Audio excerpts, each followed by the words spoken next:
Hello, everybody, and welcome to Nerdstalgia Live.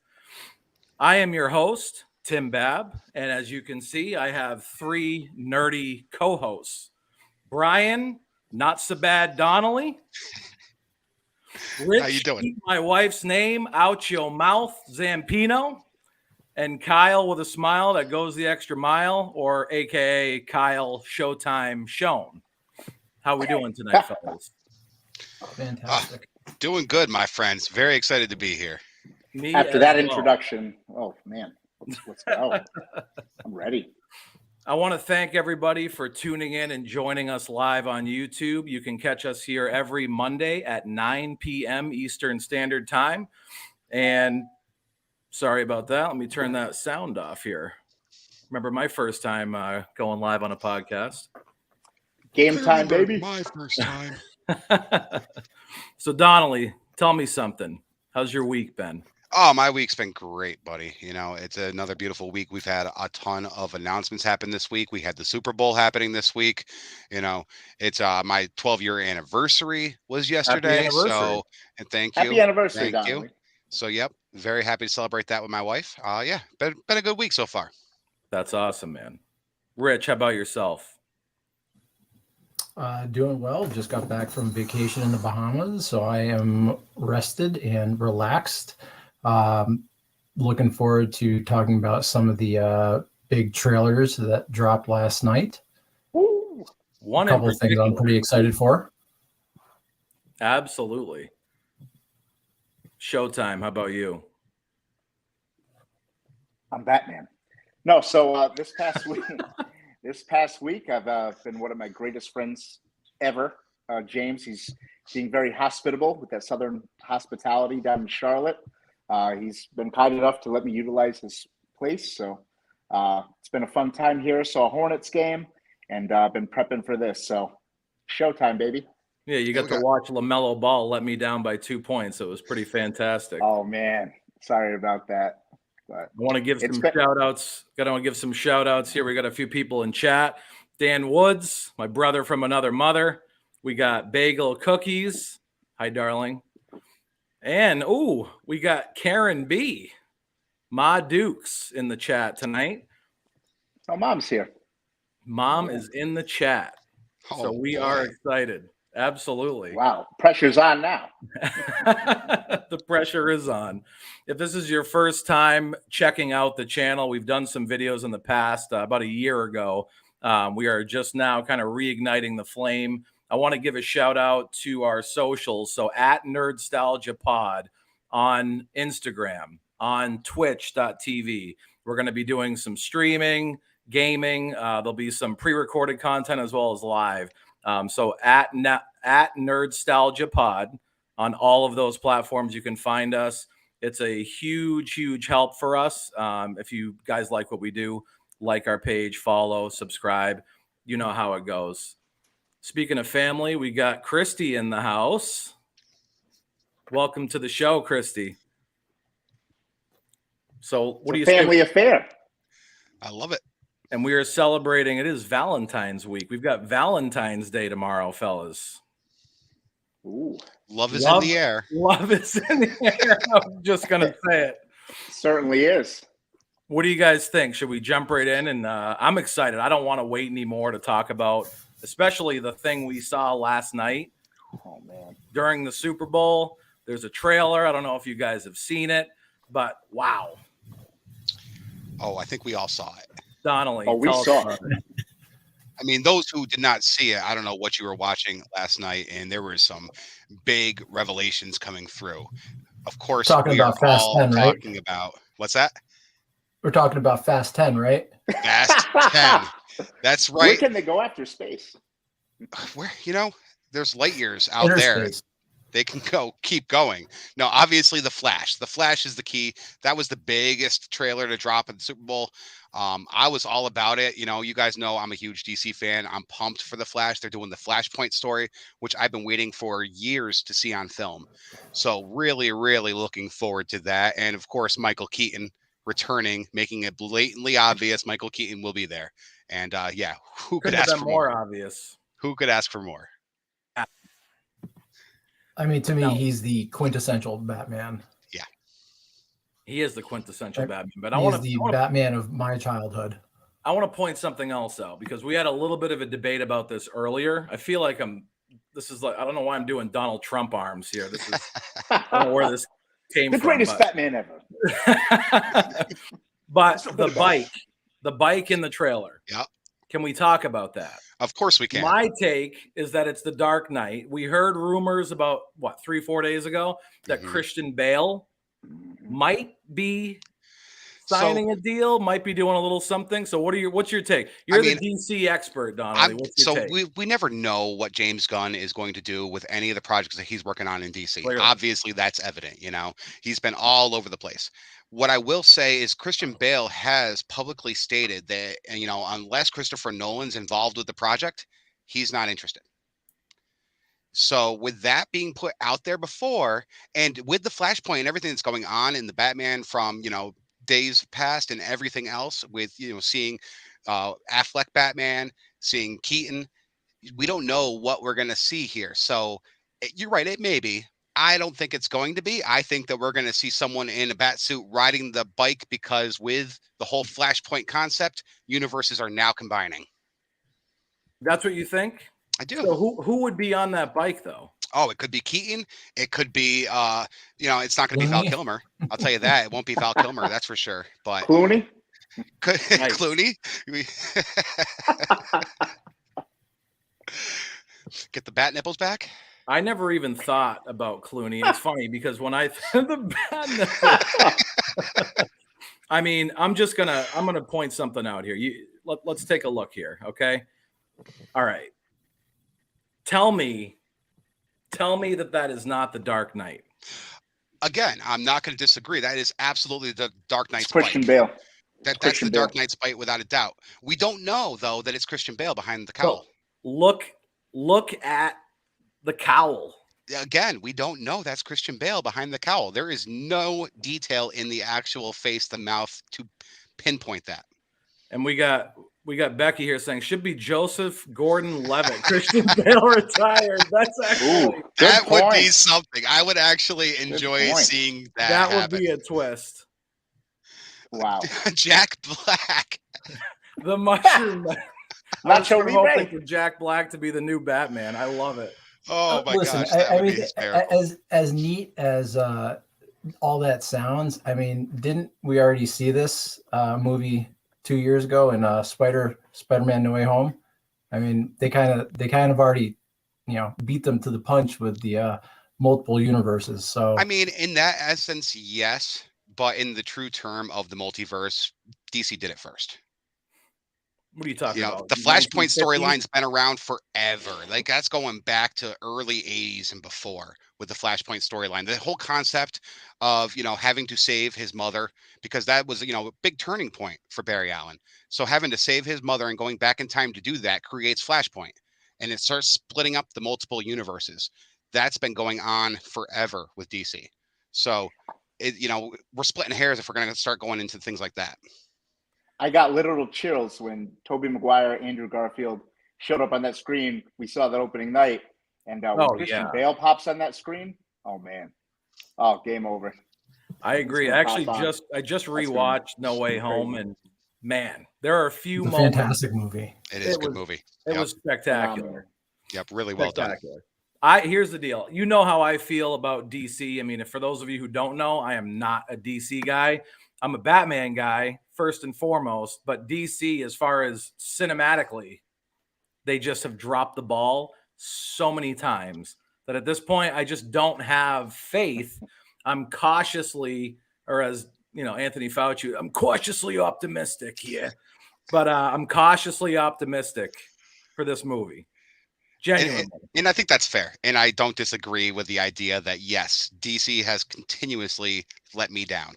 And I am a huge DC fan, and I always have been. I like DC more than Marvel all the way back since I was a kid. But at the end of the day, they have continuously let me down. And I was excited when I heard about James Gunn, and then they canceled my favorite show on HBO Max, Doom Patrol. And, I was really disappointed by that. I'm like, all right, what is James Gunn doing? So I'm going to give this whole chapter 1, Gods and Monsters a chance and hopefully we won't be let down this time. For all you DC diehards, I certainly hope so. I think you guys deserve it. It's been long time coming. Well, Donnelly, for you in particular, I mean, you were also a big fan, correct me if I'm wrong, of the Snyder Cut. Yes.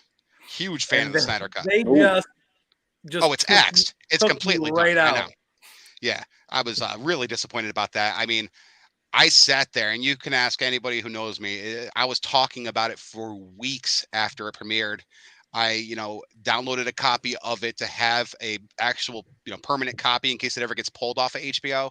Mm-hmm. Yeah, it's hands down, in my opinion, it's one of the best superhero films that came out in the 20th century. That's my opinion. That is a crazy overstatement, but I'm just gonna I'll let you have your moment. Hard disagree on that, but that can be a discussion for another episode. We could call it a hot take.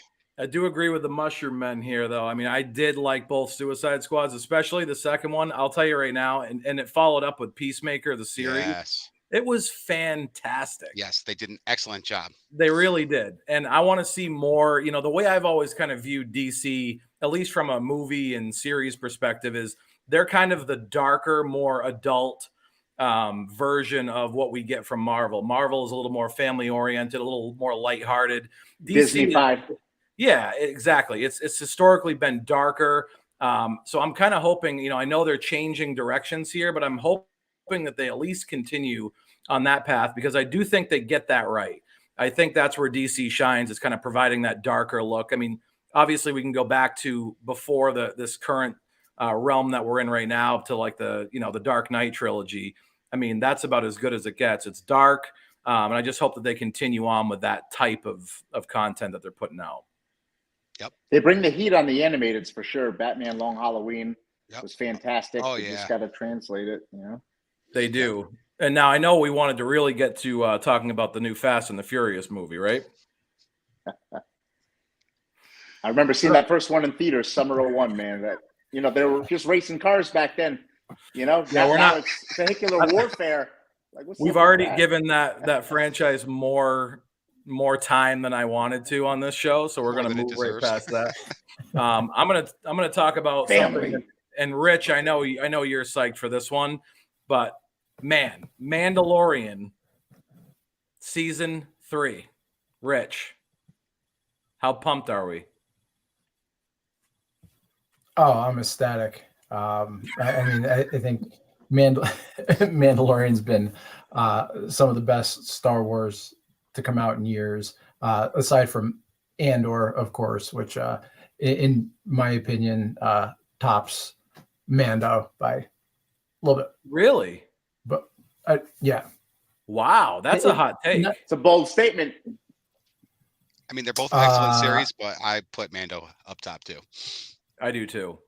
Yeah, I just like the darker, grittier feel of Andor. Also, as Tim, Rogue One is one of my favorite Star Wars movies. I think that's the best post original trilogy movie. I know that is definitely a hot take, and I'm sure there'll be plenty of people to disagree with that, but I do love that movie. So naturally, I really enjoy Andor as well. Oh, yeah. And I'll tell you what was kind of cool. I went back and watched Rogue One after watching Andor, and it's kind of cool to see some of the connections that you really don't think about. Have you guys done that yet? Yeah. It's stitch it all together. It was really, there was a lot of workshopping done in these projects to be able to make it as cohesive as they have. It's really, really impressive. Absolutely. I agree. Mando is still a fantastic show, and I couldn't be more excited for it. Well, you know what it is with Mandalorian, man? It's like something that showed. What's that? Favreau. Well, I mean, Favreau's king. They should give Favreau the king to all these universes, Marvel, DC, Star Wars, all of it. The guy can do no wrong. But the thing that Mandalorian does best is it just feels like Star Wars more so than anything else. The new trilogy, we can not going to go into depth. That we could do a whole episode on that. But this feels, Mandalorian, the series feels more like the original Star Wars, I think, than any of the prequels, any of the new trilogy, any other series has done. It's just got that really gritty feel. By that, yeah, and you just feels don't know like what's going to happen. Yeah, it feels like Star Wars, circa Empire Strikes Back. Just that same, it's dark, but it's still fun, action oriented. Yeah, I would They agree had with Bill Burr. They had Bill Burr. And Bill Burr. The bestest for that. Don't you have a Bill Burr story? I do. I had dinner with him back in 20 years ago now. Brought him in for a comedy show at my college, and we had a great time together. Yeah. Man, you really like doubled down on that lie, and you just keep it going for 20 years. Bro, I saw the tapes, got him in there. It was great. Hey, You don't you've believe it, it's perfected my the fun lie. fact. You're at least consistent. The story stays the same. I mean, the key to a good lie is just keep it short. That was a short story. It was. Well, I'm not even going to pry of time here. So what else we got? Anybody play Hogwarts Legacy, the new game that came out? I have not yet, but I mean, by all reviews that I've read and by player feedback, it seems to be pretty excellent. Yeah, I mean, I heard an interesting Seems to stat have about it. lived up to the hype. That they say Steam had it in early access, and it is the best-selling early access title that they've ever done. We're talking like leaps and bounds beyond the next one.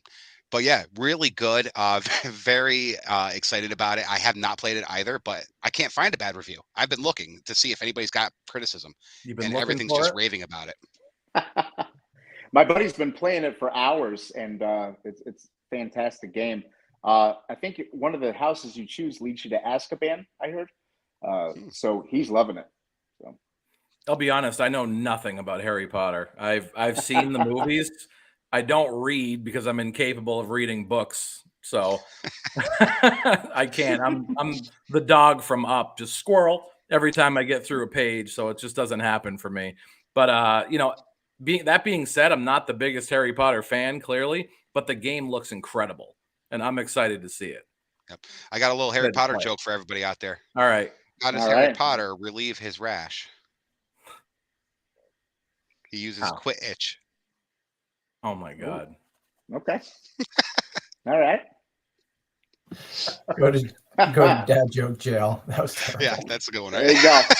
That's your one per show. It wouldn't be a Donnelly joke if it wasn't a dad joke. So I appreciate that. Anybody else got anything else they want to touch on just for kind of news that we've come across this week? Those are the big ones that I had. I mean, I don't know. Those are some pretty big things that happened there, Obviously, there's a Marvel movie coming. Do we want to talk about that real quick?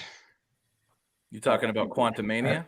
Is that the? I don't know if that's the right one. I can talk Marvel all day long. I almost didn't want to go there because I feel like we'll fill the entire hour if we talk Quantumania. But let's talk Quantumania. Looks great. Let's save it for next what's your episode. thought? I think after this previous phase of Marvel, there was definitely opportunity for a huge blockbuster to kick off a new phase and kind of make us forget some of the missteps from the previous one. I'm beyond excited for what Paul Rudd's going to bring. We got Kang in there. I heard a cool thing about MODOK recently that I did not know before. I don't want to spoil it for anyone who's going to be excited for the film. So, but it's going to be great. Opening night, baby. Let's go. Stay away from spoilers. Stay away. Yeah. I know. I just love the internet. I always go down these dark tunnels, and you probably saw it on 3C Films too. Shout out to 3C Films. Kyle's idol and his long. I love 3C Films, man, and he's the one that broke it down. Rich, what are your thoughts? One day, hopefully, he's a subscriber. All right. So, and Tim, you know this, but. I know I'm trying so hard to just not mark out right now over this because I'm so pumped. So, Ant-Man is my favorite Marvel character, and this is going back, long before MCU. This is going back to childhood, reading the comics. I am really looking forward to seeing Kang properly on the big screen. The prospect of MODOK, and just it's almost like this is a soft reboot for the MCU. Past year and a half, definitely been some misfires. So I feel like this is going to be a good jumping off point, kind of a chance for Marvel to recalibrate. I'm going to I'm not going to say too much else because I'm going to see it on opening night, and I will report back next week. Yeah, there he is. That MODOK. Yeah, I mean it's a pretty crazy world that we're living in, that we're about to see a live action MODOK. But yeah, I'm going to save most of my hopeful excitement until next week after I've seen it. Wow. Yeah. Like, can we talk about how comic accurate that Kang the Conqueror is? It does. Yeah, he looks. That's really a love good. letter to the comics, buddy. He looks really good. I mean, that is spectacular. I cannot wait for this. Goosebumps all over Now, the place. We've got to be, I mean, in my opinion, what we got for Kang at the end of Loki, right? The Loki series, this has got to be his variant that he was talking about, correct? Oh, for sure. Rich?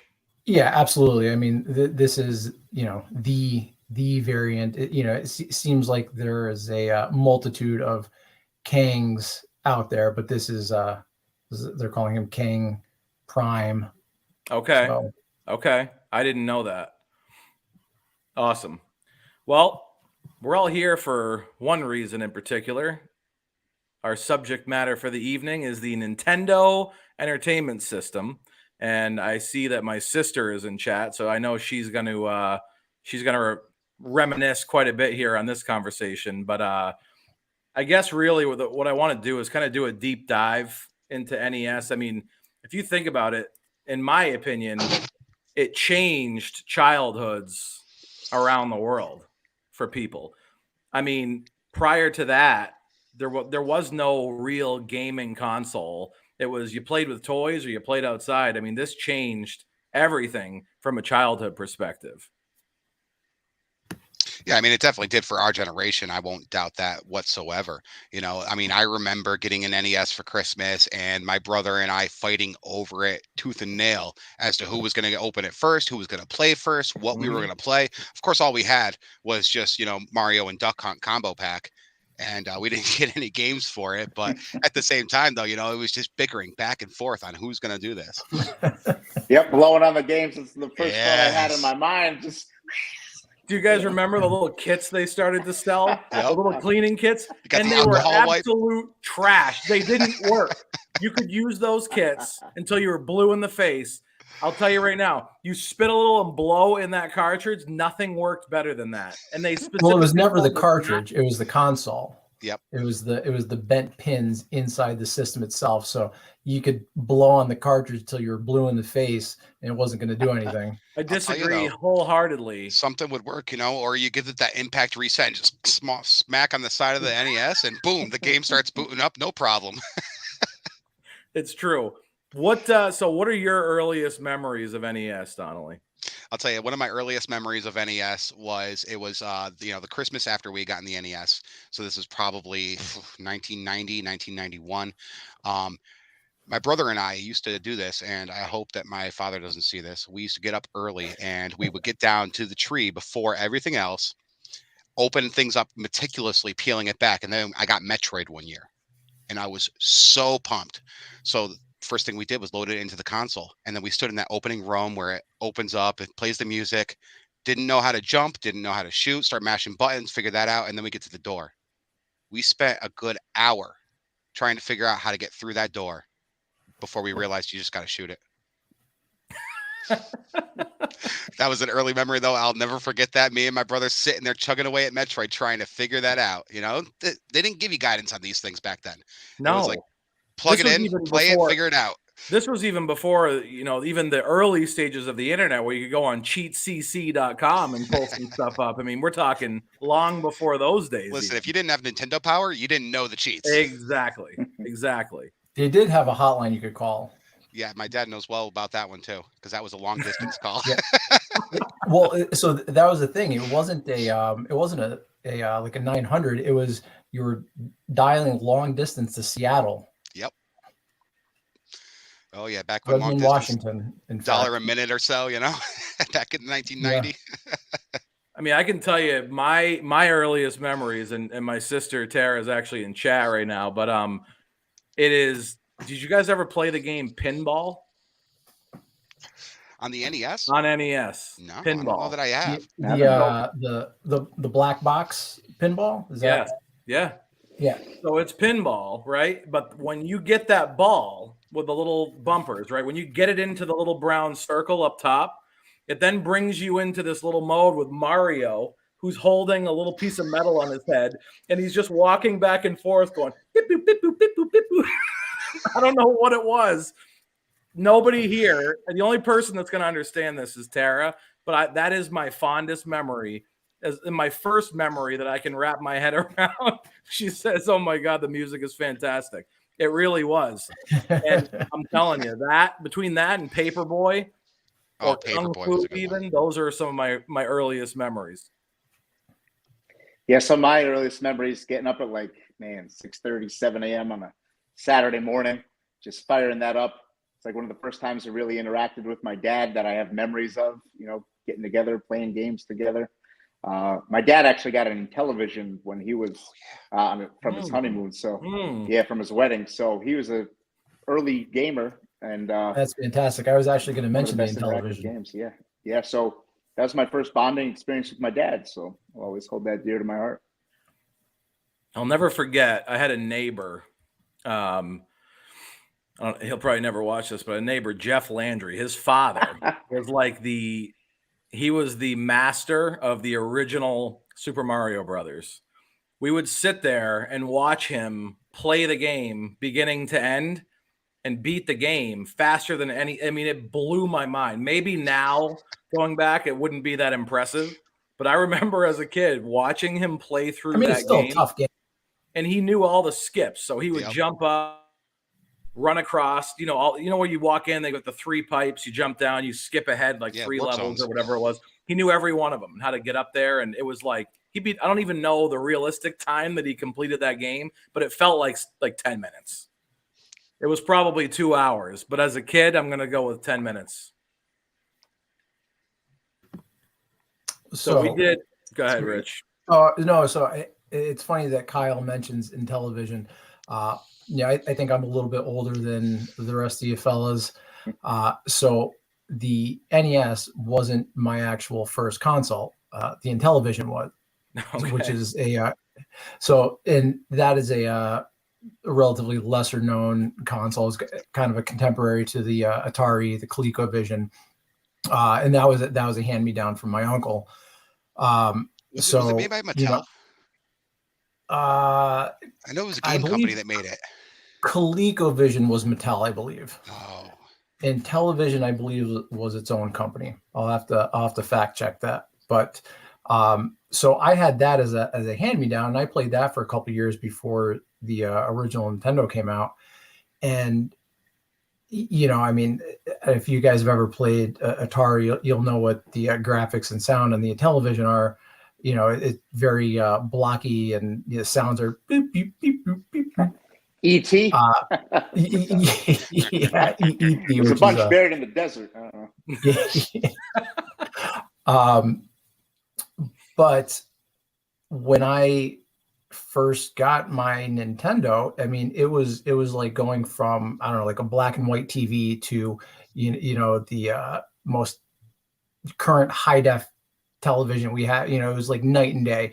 There's all these blocky graphics to actual visuals. You could understand what they were trying to show. There's complex backgrounds and layers, and the music was actually not just beeping sound effects. There was catchy tunes that actually had memorable music, which anybody who's played Super Mario Brothers or The Legend of Zelda or Metroid, you absolutely recognize those soundtracks.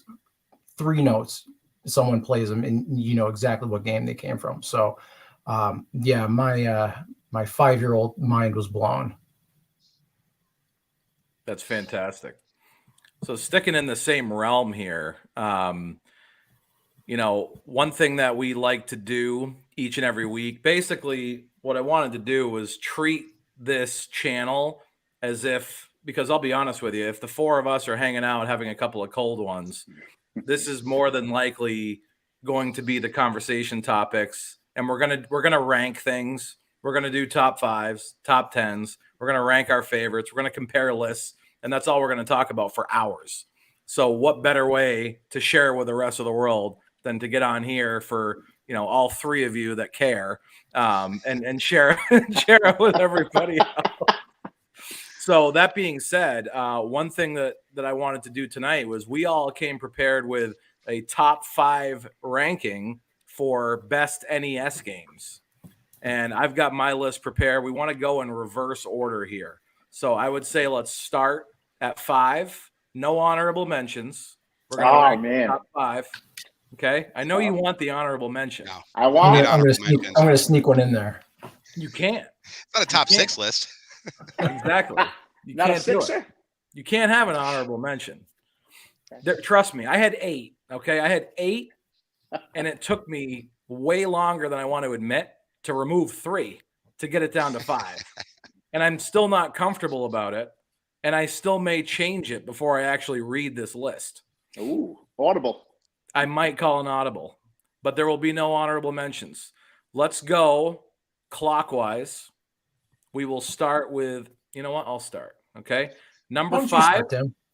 I think I'm going to start. Go for it. Go for it. So my number 5, NES original Nintendo Entertainment System, folks.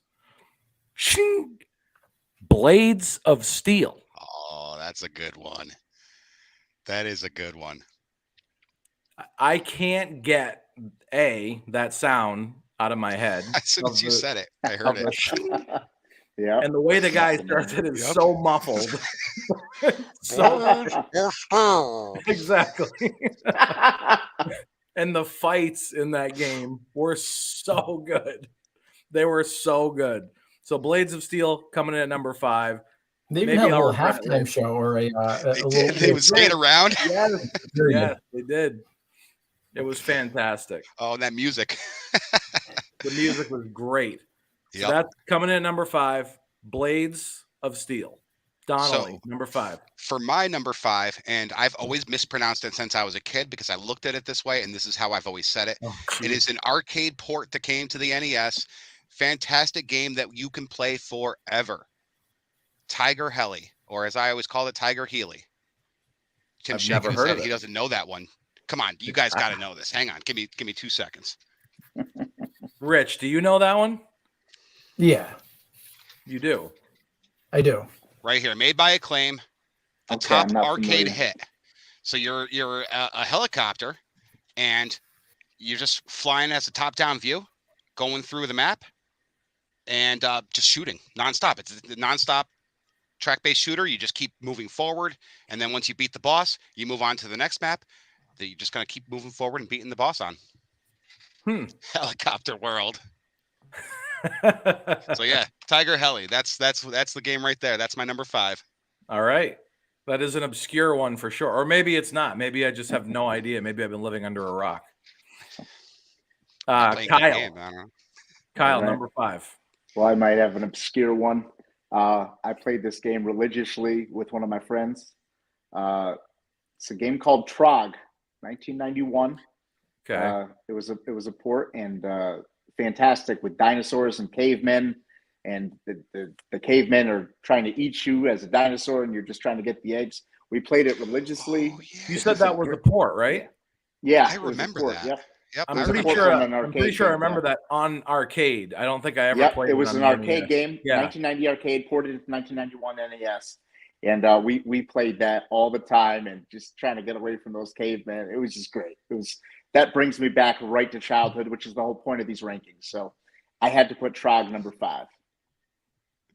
I love it. Rich, she's not wrong. Rich, number 5. All right, so my number 5 is Mega Man 2. So, yep. So the reason I chose Mega Man 2 as opposed to some of the other games in the franchise is because that is really the game that kind of solidified the formula. The grid of the bosses and the power ups. It's not quite as polished as some of the later games, but it's a little bit more accessible in terms of difficulty. The later games in the series really ramped up the difficulty. So, big time, big yeah. time. And I'd mentioned soundtracks, memorable soundtracks earlier. That is certainly one that to this day Our I can hear it. kind of reminds me of it. Right now, I have the Woodman theme stage playing in my head. So that's awesome. So that's 5 for all of us, right? Are we on 4? Yep, now on move 4. All right, number 4, River City Ransom. In my opinion, I think it's the best. And correct me if I'm wrong. I don't claim to be an NES historian, but what was the first fighting, like dual side-scrolling game? I mean, it was either that or Bayou Billy. Okay, I'm pretty sure. No, it wasn't Double Dragon. Double Dragon, I'm thinking. Well, the Double Dragon games were arcade ports. Yeah, you're right. Okay. Rich, I feel like you would know the answer to that. I don't believe River City Ransom was an arcade port.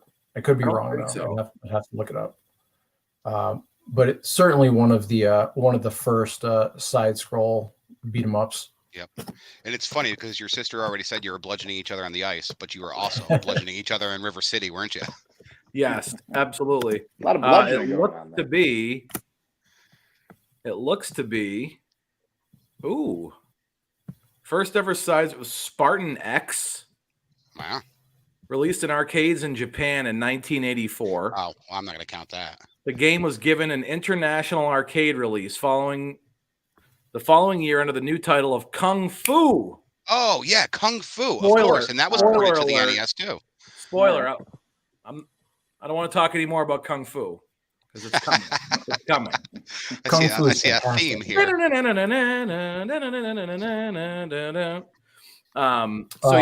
City Ransom. But yeah, that doesn't seem like it was a port. That was a home console game. Donnelly, number 4. Number 4 for me is another arcade port that was another one that is just continuous, never-ending game. And it was real tough for me because I had 2 titles that I wanted to put in this spot, but I just ended up eliminating one of the titles altogether. So I ended up settling on Captain Skyhawk. Oh my God. So fun fact about this game is it was published by Milton Bradley, the board game company. So they were branching out into different things. So they published Captain Skyhawk. It is very, very similar. But what's cool about Captain Skyhawk is when you get to the end of the stage, you had to dock the ship inside of this like porthole that would be rotating. So it was just a rectangle and it would rotate 360 degrees continuously, and your ship would come in and you'd have to rotate to line up and then hit the like dock button, which would be A or B, send you down into it, and you'd have to line it up perfectly. Otherwise you'd fail the whole level over something stupid like that. And there were no continues. Captain Skyhawk. That's the game right there. Love that game. I don't know if I've ever played it. I know that the Mushroom Men, he knows all about it. He knows very well. Captain Skyhawk. He does. Oh man, there's something fantastic about those old isometric view games. Yes. Yep. I know. And what's cool about it, there was like a parallax effect to this one when you get to the end stage. And the background moves at a different rate, and like that was astonishing for an NES at the time. Yeah, Milton Bradley, of all people, developed that game. Interesting. Wow. Did they keep developing games? I don't know. I don't think that they did. I think they stopped at the NES and never continued from there. Just, they're licensing for their board games to come to video games. I mean, I'm not going to lie. The box art on this game is sick. Pull that up. It's so good. I mean, Look at that. that's- How could you not want to play that game? You have to. Wow. If I saw that on the show in a Blockbuster Video, and I Right. had and my parents allowed me one video game to rent for the weekend and one movie, I could see myself grabbing that off the shelf. Absolutely. Just from the cover alone. That's awesome. That's number 4. Kyle, number 4. You know, when I look back to childhood, man, as a little kid, don't judge me on this one, but I used to love Chip and Dale Rescue Rangers. They actually just had a movie last year that was great on Disney Plus, man. It was awesome. You check it out. Check it out. It was great. But just, I remember being Chip and Dale, just throwing those boxes, just nonstop. Yes. Yep. Throwing the boxes just in my head. I mean, could not have a top 5 list without Chip and Dale Rescue Rangers in there. I just couldn't do it. that's your 4? That's my 4, man. Rescue I played Rangers. that game It's a little hours low. and hours and hours. That's a little low. Oh, you have it low? I That- thought I was going to get ridiculed and mocked. No, No, that's that a was little an low. excellent game. That's a little low. Wow. Wow. I loved it, man. I loved it. I have a little magnet of the box cover on my fridge. So it's a great game. A little low. And A little low. Okay. Dan actually said, and you Appreciate mentioned it too, pal, the movie was It was fantastic. Yes. way better Yes. than it could have been. Sidebar Oh, real quick. man. That movie was made for our generation. Am I Yes, wrong It there? was. Yes. It's a love letter to us, for sure. I'm gonna keep a tally of how many times you say love letter. It's Valentine's couple Day months tomorrow, ago. baby. A couple months ago, Kyle was wanted to go down like the horror movie genre and kind of catch up on some of the old school stuff. His favorite horror movie is Scream, which, okay, good movie. 6 opening night going I know, but in New York. I'm like, all right, let me ease you in. I'm not gonna like jump back to the 70s and 80s. Like, let me ease you in. Let's throw on Wes Craven's New Nightmare. So I threw on Wes Craven's New Nightmare, and this guy must have called that movie a love letter 2,900 before the night was through. Yeah, it was good, man. It was a love letter. It was a love letter. It was good. Tara Love says letter turn to it Wes into a Craven. drinking game. She says turn it into a drinking game. Love Yeah, letter nobody equals wants drinking to see game. that. I'll be passed out. Love letter to being meta. Loved it. Yeah. That is a good I'm movie, though. happy. I'm happy you said that it's too low because I was like, I'm going to put it on there. I don't care what anybody says. Chip and Dale's going on, and thank you. I appreciate that. Don't mind me. Getting choked up about it. Hey, don't die on camera. Oh, that'd be a love letter. I don't know. I can't say. Wow. Nothing. I better write a love letter to everyone I love before I take another sip of Gatorade. Wow. I went down the wrong audience. tube, as they say. Rich, number 4. All right. Well, I just want to tell you that both of you that DuckTales is the better Capcom Disney game, but I agree. digress. I agree. That almost made the list. It almost made the list. Come on, the Pogo. Come on. Almost made it. Yeah, classic. That's been remastered anyway, too. PS3. My number 4 is a speaking of arcade ports is Life Force. That is an arcade port of a game called Salamander. It's a Gradius-esque game. In fact, in the States, it was marketed as Gradius 2, but in its country of origin, Japan, Gradius and Salamander, though both produced by Konami, were separate franchises. I just happened to start playing this game before I started playing Gradius. Otherwise, Gradius would probably be number 4. That's another epic cover. Pretty awesome box art, right? I remember the visuals in this game were very impressive. Yeah, that's fantastic. The graphics were really all good of in this Konami's game. games at this time were really fantastic. I actually had to. It was a pretty hard decision to cut some of them from my top 5. I could have done a top 5 just Konami games, but this is the game that really got me into shoot 'em ups, and then later into the bullet hell genre of shooters. So Yeah, I mean, that looks awesome. Look at that. Yes, I remember. Yep. Good call, Rich. I completely forgot about this Yeah. game until you just brought this up. That was an epic game. You know what's funny is So- I actually never played this as a kid, but I played it over my buddy's house who has a bunch of the old classic systems, and I had never even heard of it until maybe 6 years ago. Big Dan.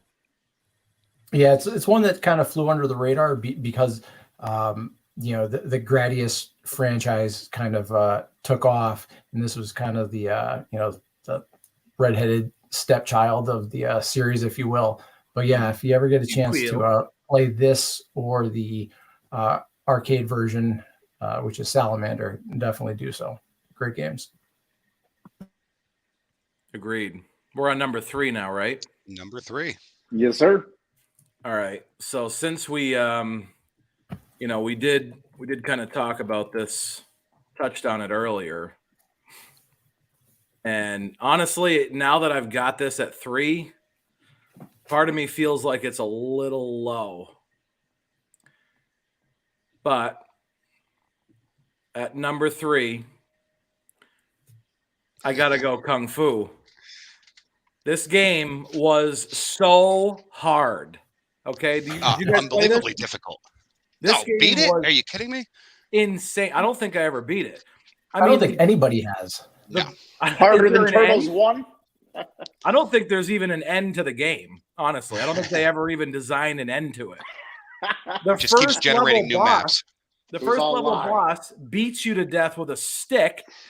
If you make it past him, you go up the stairs, and then you've got the little snakes taking you out at the feet, sliding across, knocking you on. Next to impossible. It's literally one of the hardest games ever.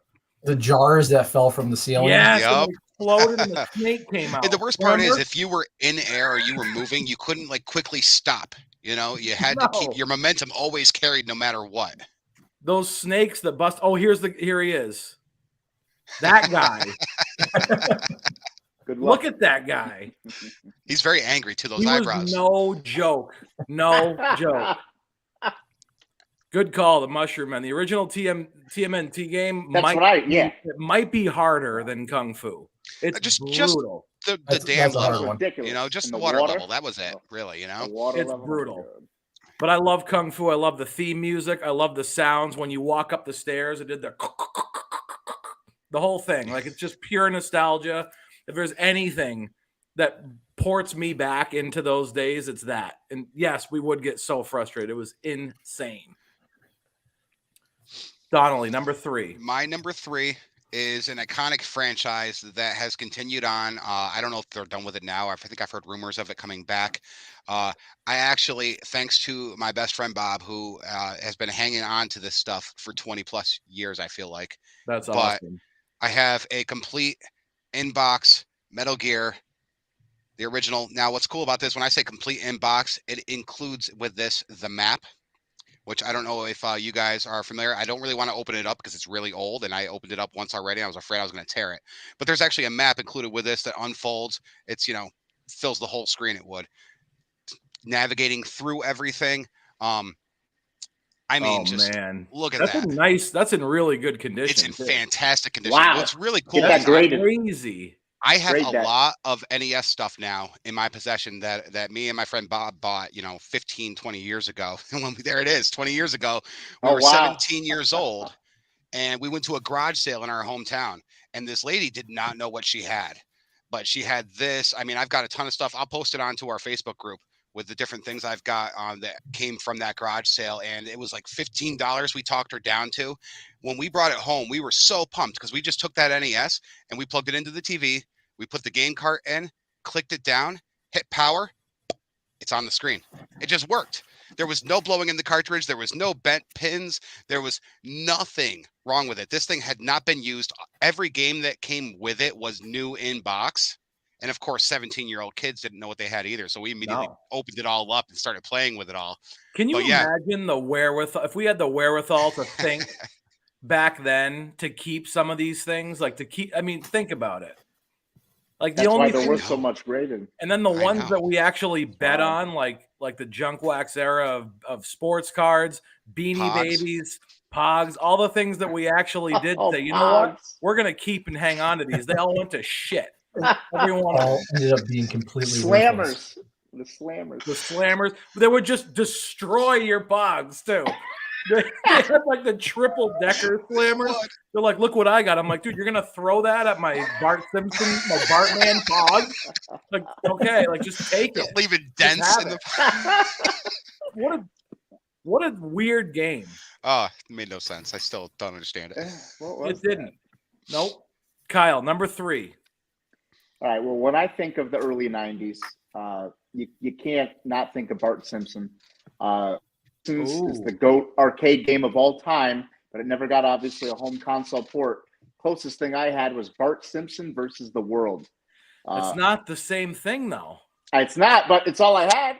You couldn't have the Simpsons. I'm going to get an arcade one-up one day for the Simpsons, but you have to have Simpsons in my top 3 podium. You got to do it. That's all. That's the best game I had for Nintendo.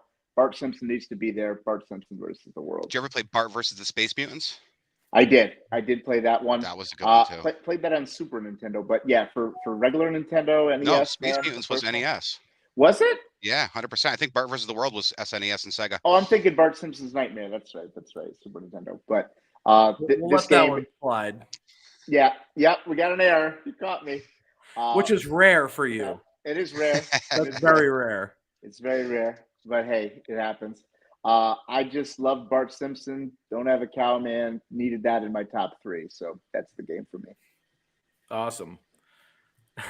Rich, we need a new Simpsons game. Sorry, we need a new Simpsons game out. Okay, we do need a new Simpsons game. In a movie. We need. Disney's Why are they holding out? Okay, I'm gonna go on a little mini rant for a second, and then we'll get to Rich. They're still creating Simpsons seasons. They just announced that they're going to continue. Yet 35 and 36. They can't give us new games. They can't give us another movie. People are still watching. Oh, well, the 3 of us are right here. But it has to be more than us 3 for them to continue. I know. On. It's the longest running scripted television show in prime time of all time. Like they moved from longest running animated up to the longest running show, period. And they also should have ported the Simpsons game over to NES. I want Marge riding the vacuum cleaner. Yes. That's all I want. Yep. Yeah. I played that today in an arcade bar. It was great. That's fantastic. The Simpsons arcade game is one of the top arcade games. Number 1. Ever. Oh, Dream Machine. That's a top 5 list for another day. Yes. At the Fox Run Mall in Newington, New Hampshire, I wore those buttons out. When my mother and my grandmother would go on Saturday morning to go shopping, they would walk the mall and they would drop me off at the Dream Machine, which is the name of the arcade. And I played more Simpsons, TMNT, Turtles in Time, you name it. But I literally wore those buttons out on that Simpsons game. Someday, maybe. Rich, number 3. What do you got? All right, so number 3, I'm gonna cheat here a little bit. I'm gonna give you a twofer. No. Oh, what are we doing? What are we doing here?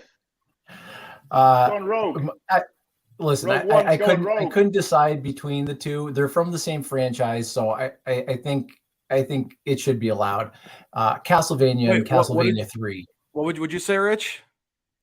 Oh, weird. Ejected. Okay, so I don't disagree, but go ahead. So I'll let it slide.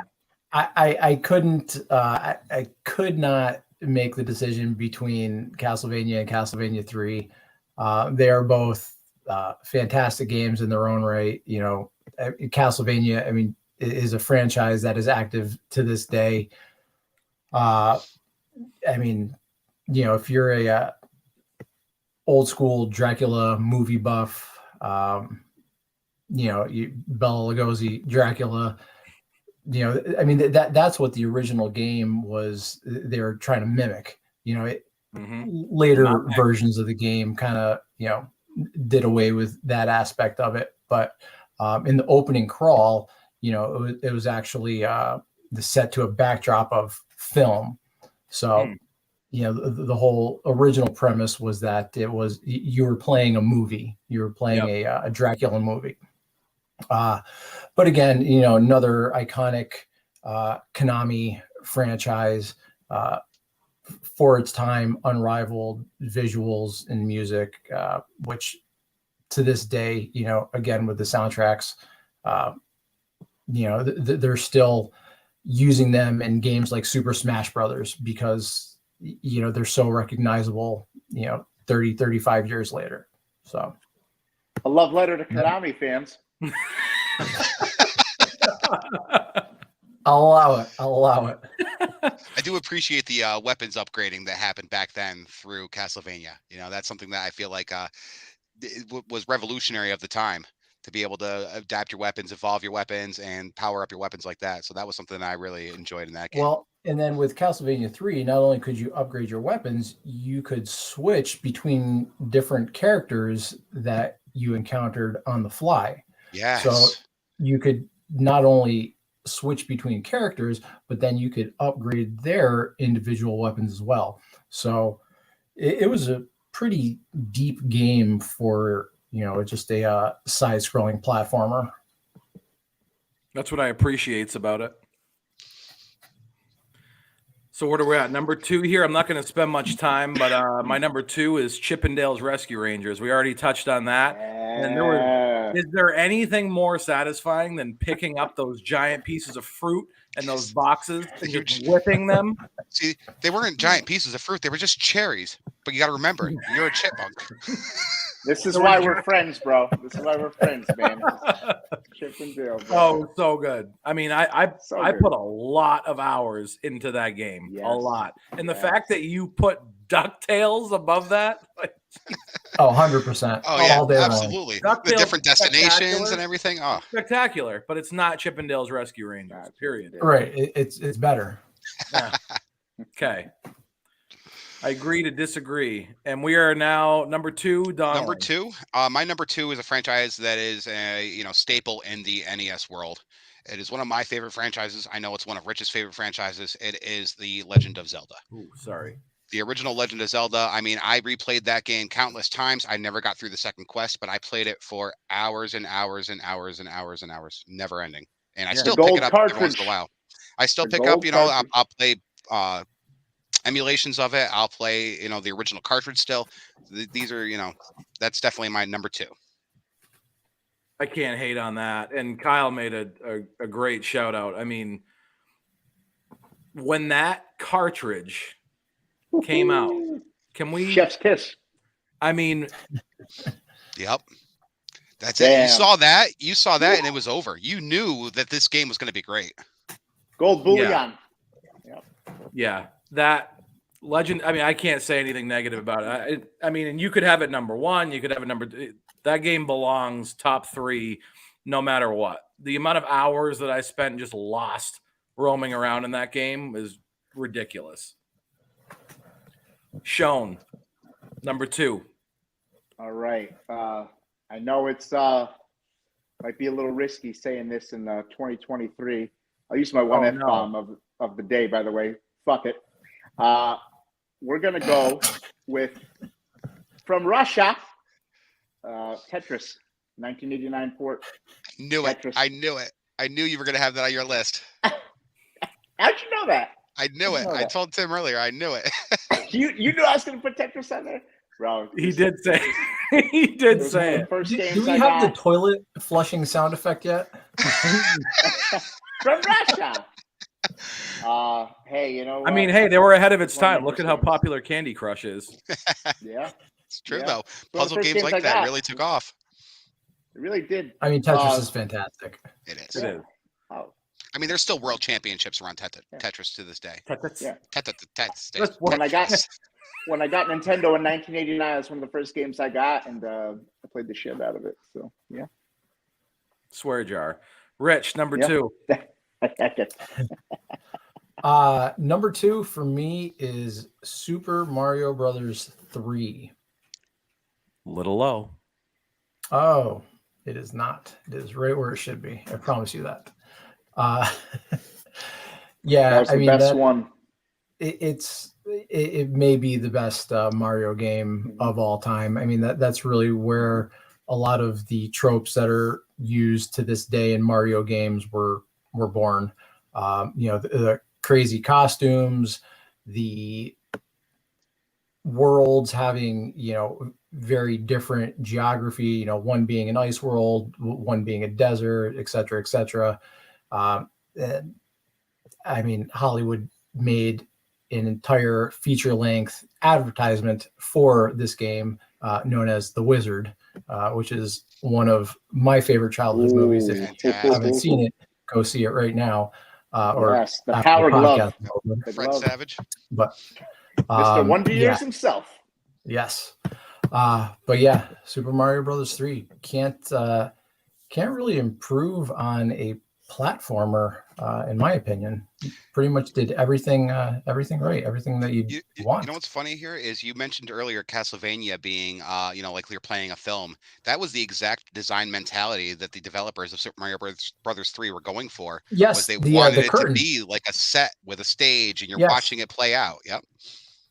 And it's interesting because certain stages you can actually kind of go behind the scenes, go behind the set, and then it seems like they just kind of forgot about that. Yeah, you could stand on top of those little white blocks and hold down, right? Yeah, And you would any of the white blocks. I feel like it was any of them. But yeah, if you waited for the after that select player screen, the curtain would come down and all the characters would come out across the stage like they were doing a curtain call. Yeah, I can hear in my head so many different themes from Mario 3.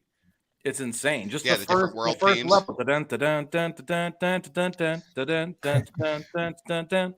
Like instantly recognizable. Yep. 100%. I couldn't agree more, except the fact that it's too low on your list. Because my number one, Super Mario 3. By far and away the greatest game on the NES. It's funny. I saw that Mushroom Men threw up Mario 2. That game was it's weird. That game was so much fun, but it was so different. It was different. Doki Panic. Yeah. Well, because originally it wasn't a Mario game. Yep. The tail. That's what happened is they sent it over. They sent Mario 2 over from Japan, and the game testers in America played it and were like, this is too hard. That's what Lost Levels is from SNES All-Stars. Yeah. Yep. So they were like, this is too hard. We can't do this. So they're like, you need to give us something different. So they just reskinned Doki Doki Panic with Mario characters. And that's where Birdo comes from. That wouldn't even exist if it wasn't for this whole reskinning that happened. Yep. Which is a fantastic game in its own right. It is. Oh, yeah. Oh, yeah. But definitely the oddball of the series. Yep. In a good way. I actually played it. My youngest son, Jack, he's 4, is obsessed with playing classic games. That's awesome. Oddly enough, and it's funny, Kyle, actually, you gifted me the Super NES Classic that was modded to have some more access to the games than what it came on there. And Jack always wants to play Super Mario 2 of all the games. I don't know why, but that's the game he always wants to play. He likes being able to, it's the up and down where you don't get that in other Mario. It's just strictly side scroll. So it's something to do with like just climbing up and down. He loves it. But I get to play quite a bit of it, and it's not an easy game, and it's very different. Having to step on everything up and throw, it's a totally different dynamic for Mario. It's no Mario game has done it since, and no Mario game obviously before that. It was just so different and unique. I'd like to see them New York do a remaster of that. That'd be fun to see. It'll never take off, but would. It'd be fun to see. I agree. Donnelly. Yep. My number one is my favorite franchise in video game history. I have even bought certain titles of this franchise across multiple consoles, and I'm excited to purchase it on the Switch. And that was going to be Metroid.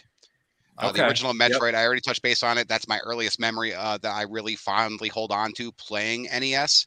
And I have explored every single inch of that map so many times. And, I'll continue to pick it up and play it to this day. It's my favorite game. It's so dark. It's scary. There's so much to it. I love it. Yep. That's awesome. Awesome. Kyle, number one. I'm going to try not to get emotional here. It is a sentimental moment for me, so I'll try to keep it together for the audience. We all know Mario Brothers 3 is the GOAT. Mario's the mascot. We get it. I purposely left Mario off these rankings because I felt it was too obvious. But one of my honestly, it's the best moment of my childhood. I don't know if that's sad or what, but it's from my very earliest memories. My mother recently got laid off at the time. She was working, trying to scrape every dollar she could as a lunch lady at my elementary school. Cue the violins. But when she brought home for me, I know video games were pretty expensive back then. You know, spending $50 on a game probably set her back a little bit. But when I got Ninja Turtles 2, the arcade game port, after the first one was ridiculously hard, it wasn't even like a Turtles game to me. That was the first Turtles game, and I was obsessed with Ninja Turtles. Yep. And when I opened that game, she gifted it to me. Man, I was just so excited, and dude, I could have jumped through the freaking roof. It's on Cowabunga Collection. They even have the actual arcade remaster of the arcade, but like playing that on NES, man, that was the first real Turtles game to me, because that first one was like insanely difficult. So Yeah. But getting that game, man, from my mother, that's childhood. It's my favorite memory. I had to make that game number one just for that experience alone. I love it. Yeah. And honestly, I mean, it's funny. There's kind of a theme here, right? I mean, Donnelly mentions his number one, and Rich, don't worry, I'm not trying to like, jump in here before you give your number one, but it wasn't Mario 3, so I may not want to hear it anyway. But so like there's a common theme here though. Donnelly mentions, okay, Metroid, that's my number one game, right? And that's that's his fondest memory from his childhood, right? Kyle, same thing. You have a connection to Turtles 2. Super Mario 3, I have a connection to playing that game. We all have these connections, and honestly, that's why we decided to do this show, create this brand, and do what we're doing right now. 100%. Because at the end of the day, when you've got UFOs flying in our country and Chinese balloons spying on us, and a pandemic that's been going on for 3 years, and you've got the most politically divided country that I can ever remember on my 36 years on this planet, at the end of the day, doesn't it feel good to go back and think about those moments from your childhood and have a connection to those moments, to reminisce on those moments, to a better time when life was better, when there was no stress? It was literally you blowing in a Nintendo cartridge, blowing in a console, popping in your game, and going to Blockbuster Video on Friday night, renting a movie, Be Kind, Rewind, back. I mean, at the end of the day, that's why we're here. That's what it's and all I think about. It's important. You said it best. That's what it's all about. When I thought of the name Nerdstalgia, okay, we're all nerds, okay? We've all been nerds our whole lives, but it wasn't cool to be nerds growing up. Now, guess what? Cool to be nerds. Everyone wants to be a nerd. Our time has come. As that inner nerd, okay? So let's let it out. We all love nostalgia. We are nostalgia addicts, okay? And that's why we're all here. And I think it's important that you guys touched on that. And I really just wanted to jump in and kind of give that plug to kind of explain what we're doing here and why we're so passionate about what we're talking about. Rich, number one. Number one is The Legend of Zelda. So, mic drop, gold cartridge. So, I think we already talked about the gold cartridge a little bit, but I received my Nintendo for Christmas. Came with Super Mario Brothers as the pack-in, and I got one game in addition to it, The Legend of Zelda. Tore everything open, and Zelda was the first game I played. That was the first experience that I had with the Nintendo Entertainment System. And most likely because it came in a gold box, and it was the shiny cartridge was shiny. Great gold. Marketing. Like, wow. Yeah. I mean, what's this all about?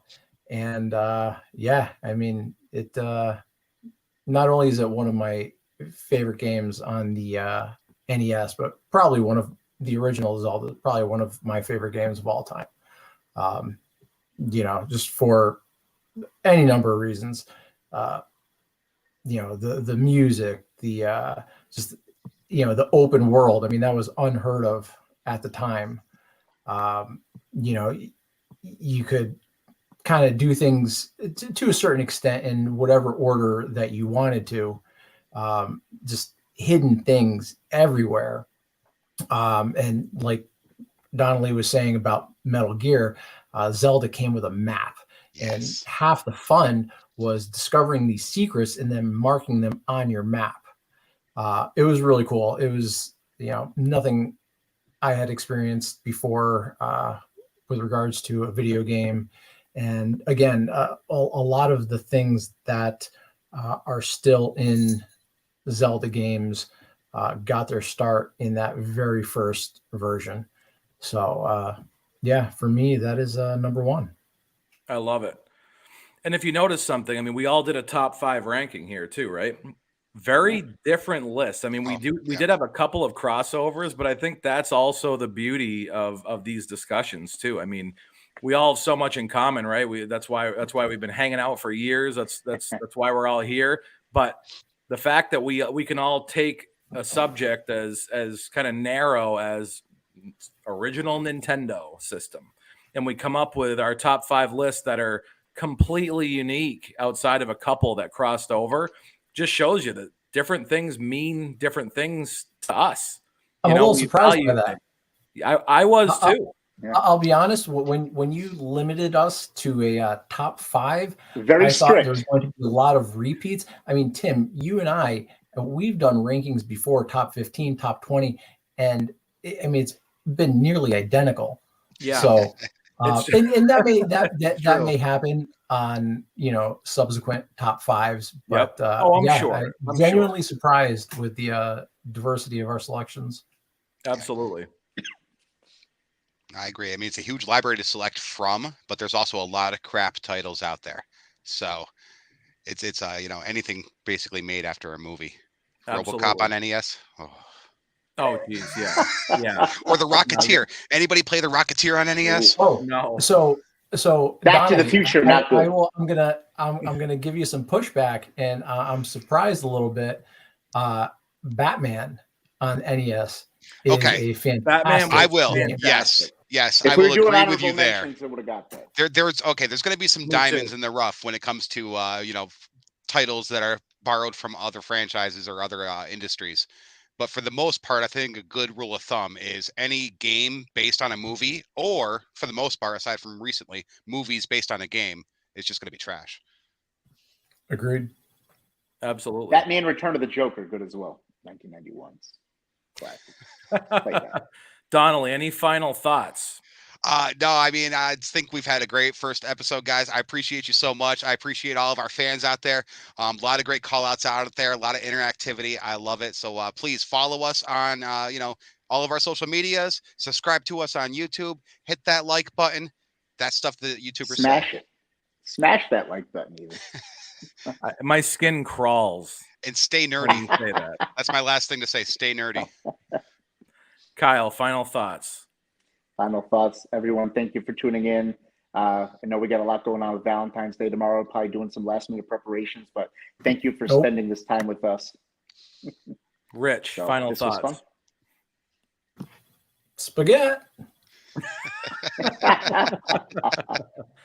Honestly, I mean, I want to piggyback off of what all of you guys said. First and foremost, thank you everybody for tuning in to our first episode of Nerdstalgia. I can't thank you enough. It means a lot. This is a passion project that we did start a while back. We kind of hit the pause button, no pun intended, back when you could pause games. No pun intended there, but we're happy to be here. And, I love the interactivity. If you want to keep that going, join our Facebook group, Nerdstalgia Pod on Facebook. It's a lot of fun. There's some really cool articles and some great memes being shared in there. And absolutely, if you enjoyed this love letter to Nerdstalgia that we put out, smash the living shit out of that like button. Or eviscerate it. Eviscerate that like button and wear that subscribe button out. We're going to be here every Monday night at 9 p.m. Eastern Standard Time. Come hell or high water, the show will go on every week. I really appreciate everybody. The show goes on. Thank you guys again. and happy Valentine's Day. We'll catch you guys later. See you next week. See you next week, guys. Can't wait. Monday Night Raw, baby. Can I get an outro sound effect?